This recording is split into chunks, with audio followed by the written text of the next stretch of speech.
બાળકો ચોકલેટની જેમ ખાઈને તેવી એકદમ હેલ્ધી ખાંડ વગરની આખા વર્ષ સુધી ખવાય તેવી કેન્ડી કે કાચી કેરીનો મુખવાસ. હેલો ફ્રેન્ડ્સ, હું છું શીતલ. તમારું સ્વાગત છે મારા કિચનમાં. આજે આપણે બનાવીશું તો સાકર વગર ખાંડ વગર બનાવીશું અને ખૂબ જ હેલ્ધી રીતે બનાવીશું. અને સાથે તમે દરરોજ જમ્યા પછી આ એક ટુકડો ખાઈ લીધો ને તો પાચન તંત્ર મજબૂત થશે, ખોરાક પચી જશે અને બાળકોને તો ચોકલેટ જેવી લાગશે, તો ચોકલેટ જેમ ખાશે. તો ચાલો બનાવીએ.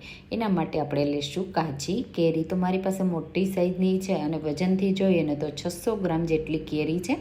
હવે આ રીતે આપણે એની પહેલાં છાલને કાઢી લઈશું. આ કેરી છે ને મીડિયમ ખાટી હોય ને એવી પસંદ કરવાની. જો વધારે ખાટી હોય ને તો તમારે વધારે ગોળનો યુઝ કરવો પડશે. તો આ રીતે તમારે કેરીની છાલને કાઢી લેવાની. તો તમે સિઝનની કાચી કેરીમાંથી કેન્ડી તૈયાર કરો છો કે નહીં મને કમેન્ટમાં ચોક્કસથી કહેજો. અને હા, મારી રેસીપી તમે કઈ સિટીમાંથી જુઓ છો ને એ મને જરૂરથી કહેજો, મને ખૂબ ગમશે. તો આ રીતે આપણે કાચી કેરીને કટ કરીશું, ગોટલાના ભાગને અલગ કરી લઈશું અને જેટલા બને ને એટલા ટુકડા કરીશું. એટલે બને ને ત્યાં સુધી મિક્સર જારમાં એડ કરીએ ને તો આપણે વધારે ક્રશ કરવામાં વાર ના લાગે અને સરસ એની પેસ્ટ તૈયાર થઈ જાય. તો જો ગોટલાનો ભાગ એકદમ સોફ્ટ હોય તો તમે એ રીતે કટ કરી શકો છો. અને તમે જો ઓછા સમયમાં અને ઓછા ગોળમાં તૈયાર કરવા માગતા હોય ને તો કેરી નાની પસંદ કરવાની. પણ આખા વર્ષ માટે જો આ કેન્ડી બનાવી હોય ને તો થોડી ખટાશ પડતી રાખવાની અને લાંબો સમય સુધી સારી રહે ને એની હું બધી જ તમને ટિપ્સ આપીશ. તો મેં પહેલેથી તમારી સાથે ખાંડમાં કેવી રીતે બનાવીને એની રેસીપી ગયા વર્ષે મેં શેર કરી હતી. જો એની રેસીપી જોવી હોય ને તો મને કહેજો, હું તમારી સાથે એ પણ કમેન્ટમાં શેર કરીશ. અને આજે હું તમને ગોળ સાથે બનાવવાની રેસીપી પરફેક્ટ આપું છું.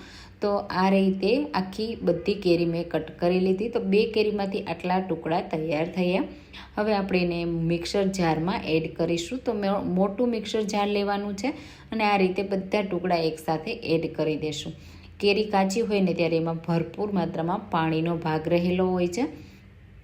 એટલા માટે અહીંયા આપણે પીસતી વખતે પાણી એકદમ ઓછું એડ કરવાનું. સાથે આપણે એડ કરીશું ફુદીનાના પાન, જે પાચન શક્તિ મજબૂત કરવામાં ખૂબ જ હેલ્પફુલ થશે અને ફ્લેવર પણ સારી એવી આપશે. હવે અડધો કપ પાણી એડ કરીશું અને સરસ રીતે આપણે બ્લેન્ડ કરી લઈશું. જેટલી બને ને એટલી સ્મૂથ પેસ્ટ તૈયાર કરવાની છે. વચ્ચે જો ટુકડા હોય તો 1 થી 2 વાર વધારે ચલાવી લેવાનું અને ચેક કરી આ રીતે એકદમ સ્મૂથ પેસ્ટ રેડી કરી લેવાની. જો તમારે ચાળવી હોય, ગાળવું હોય ને તો પણ ગાળીને લઈ શકો છો. આપણું પાચન તંત્ર મજબૂત બને ને એના માટે સ્પેશિયલ મસાલો તૈયાર કરી લઈએ. એના માટે જીરું, વરિયાળી અને અજમો લેશું, સાથે મરીના દાણા લેશું. આ બધો મસાલો છે ને એ આપણે આ કેન્ડીમાં યુઝ કરવાના છીએ, જેના લીધે આપણે જમ્યા પછી એક ટુકડો ખાઈ લઈએ ને તો આપણા ખોરાકને પચવામાં ખૂબ જ હેલ્પફુલ થશે અને શરીરને બિલકુલ ગરમાહટ પણ નહીં આપે, કારણ કે આપણે ગોળનો યુઝ કરીએ છે. જીરું અને વરિયાળી ઠંડક આપશે અને સાથે પચવામાં તમારો ખોરાક એકદમ આસાન બનાવી દેશે. તો આ રીતે શેકી લીધા પછી ઠંડુ કરી અને એનો એકદમ ફાઇન પાવડર કરી લેવાનો છે. જો તમારો ફાઇન પાવડર ન થાય ને તો પાવડરને ચાળી લેવાનો. મારો આ પાવડર છે ને એકદમ ફાઇન થઈ ગયો છે. તો બસ હું એને ચાળતી નથી અને 1 થી 2 વાર મિક્સરને વધારે ચલાવી લેવાનું એટલે પાવડર ફાઇન થઈ છે. હવે આપણે કેન્ડી તૈયાર કરવા માટે આ રીતનું કોઈ પણ હેવી વાસણ લેવાનું જેનું વજન વધારે હોય અને એને આપણે પહેલાં પાણીથી ભીનું કરી લેવાનું, એટલે કે ધોઈ લેવાનું છે, એટલે નીચે બહુ કેન્ડી બેસે નહીં. અને પછી આ રીતનું બધું મિક્સર એકસાથે જ એડ કરી દેવાનું. પછી આપણે એમાં એડ કરવાનો છે ગોળ. તો ગોળ છે ને જેટલી પેસ્ટ હોય ને એનાથી થોડો વધારે લેવાનો છે. તો મેં અહીંયા 1.5 કપ જેટલો ગોળ સમારીને લીધો છે. ટુકડામાં પણ છે ને એટલે મેલ્ટ થશે ને એટલે પરફેક્ટ માપ થઈ જશે. અને હવે તૈયાર કરેલો બધો મસાલો એડ કરી દઈશું. સાથે થોડું મીઠું, આપણે અહીંયા સોલ્ટી નથી બનાવવાનું એટલે મીઠું થોડું, અને સંચળ પાવડર, જે આપણા શરીરમાં ગેસ, એસિડિટી નહીં થવા દે. તો આ બધી વસ્તુને પહેલાં આપણે ગેસ ચાલુ કર્યા વગર જ મિક્સ કરી દેવાની છે. જો પહેલાં મિક્સ કરી દઈશું ને તો ગોળની ચાસણી તૈયાર થવા લાગશે અને જે પાણી છે ને એ પાણીનો પ્રોપર ભાગ બળશે નહીં. એટલે ખાસ એ વાતનું ધ્યાન રાખવાનું કે ગોળ કે ખાંડ કોઈ પણ વસ્તુ તમે એડ કરો ને તો પહેલાં આપણે એને મિક્સ કરી લેવાનું. જો ખાંડ એડ કરતા હોય તો ખાંડને મેલ્ટ કરી લેવાની અને ગોળ એડ કરતા હોય તો ગોળ પ્રોપર સરસ એવો મિક્સ થઈ જાય અને મેલ્ટ થઈ જાય ને પછી જ આ રીતે ગેસની ફ્લેમ ઓન કરવાની. અને હા, આ કેન્ડી બનાવતી વખતે ખાસ એ વાતનું ધ્યાન રાખવાનું, ગેસની ફ્લેમ હાઈ નહીં રાખવાની, નહીંતર છે ને મિશ્રણ એ ઉડશે, એમાં બબલ્સ આવશે ને એટલા માટે. અને એના લીધે ઘણી વખત આપણી સ્કિનમાં પણ ઉડતું હોય અને આપણે સ્કિન છે ને એ દાઝી જતી હોય, તો એ વાતનું ધ્યાન રાખવાનું. અને ખાસ કરીને ઊંડું વાસણ પસંદ કરવાનું. એટલે આ રીતે તમે જુઓ, જેમ જેમ મિક્સ થશે ને એમાં મિશ્રણ આ રીતનું પતલું થશે. પછી તમને દેખાશે એમાં બબલ્સ આવતા. હવે આપણે એને સરસ એવું થીક જ કરવાનું છે, કોઈ મસાલા એડ નથી કરવાના.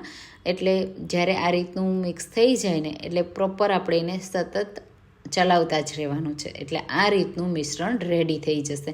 થોડી વારમાં બધું પાણી બળી જશે, ગોળમાં ચાસણી રેડી થવા લાગશે. એટલે મિશ્રણ છે ને ઘાટું થઈ જશે. પછી જો તમારે એડ કરવું હોય ને તો ફૂડ કલર એડ કરવાનો, અને ફૂડ કલર એડ નથી કરવો તો ઓપ્શનલ છે. હું અહીંયા થોડો ગ્રીન ફૂડ કલર એડ કરું છું, જેનાથી મેંગો જેવો કલર આવી જશે. અને આપણે ગોળ એડ કર્યો છે ને તો એનો કલર થોડો પહેલો ડાર્ક આવશે ને એટલા માટે જો ગ્રીન કલર એડ કરવો હોય તો કરી દેવાનો. મિક્સ કરી દેશું. અને હજી આ કેન્ડીનું મિશ્રણ બિલકુલ રેડી નથી, તો આ રીતે થીક થવા લાગે ને ત્યાં સુધી કૂક કરવાનું છે. તો 5 મિનિટનો સમય લાગ્યો અને આ રીતે પેનથી અલગ થવા લાગ્યું. તમે જુઓ છે ને થીક થઈ ગયું ને, ચમચાથી પાડીએ તો ઘટ્ટું લાગે છે. અને તમે નીચે આ રીતે કરો ને તો તમને એક ચાસણીના બબલ્સ દેખાય છે. બસ આ રીતનું થીક કરવાનું છે. તો આપણું કેન્ડી સેટ કરવા માટેનું મિશ્રણ રેડી છે. કોઈ પણ પ્લેટ લઈ લેવાની અને એમાં થોડું હલકું ઘી લગાવી દેવાનું. તેલ નહીં લગાવવાનું, ઘીથી એક સ્મેલ સારી આવશે અને ફ્લેવર પણ ખૂબ સરસ લાગશે. અને હવે આપણે બધું કેન્ડીનું મિશ્રણ આ રીતે પ્લેટમાં એડ કરી દેવાનું. તમારે જેવી થિકનેસવાળી કેન્ડી સેટ કરવી હોય ને બસ એ રીતે આ રીતે ઉપરથી સરસ રીતે સ્મૂથ કરી લેવાનું. આ કેન્ડીને સરસ એવી કૂક કરી હશે ને તો એક જ દિવસમાં સેટ થઈ જશે, નહીંતર 2 દિવસનો સમય લાગશે. તો આપણે 1 દિવસ માટે રહેવા દેશું, ડ્રાય થવા દેશું. પંખા નીચે કે એમ જ તમે ગમે ત્યાં રાખી શકો છો. એક જ દિવસમાં સરસ રીતે સેટ થઈ ગઈ, બિલકુલ હાથમાં ચોંટતી નથી. પછી મનગમતા નાના કે મોટા પીસ તમને જેવા પસંદ હોય ને એ રીતે કટ લગાવી દેવાના. હું અહીંયા સ્ક્વેર શેપમાં મીડિયમ સાઇઝના નાના પીસ તૈયાર કરું છું. તમે જુઓ, હું કટ કરું ત્યારે બિલકુલ એ નાઇફમાં ચોંટતી નથી. અને હું તમને ડિમોલ્ડ કરીને પણ બતાવી દઉં કેટલી પરફેક્ટ સેટ થઈ છે. બિલકુલ પ્લેટમાં પણ ચોંટી નથી, છે ને એકદમ પરફેક્ટ. આ રીતે તમે જુઓ સ્ક્વેર કેટલા સરસ બન્યા છે, હાથમાં પણ ચોંટતી નથી. તો જો આ કેન્ડીને તમારે બહાર રાખવી હોય ને તો આમાં કોઈ મસાલો એડ નહીં કરવાનો, કાચની બરણીમાં ભરી દેવાની અને બહાર જ સારી રહેશે. પણ જો ફ્રીઝમાં રાખવી હોય ને તો આ રીતે થોડો મસાલો કોટિંગ કરવાનો. એના માટે મેં સાકરનો પાવડર અને ચાટ મસાલો લીધો છે.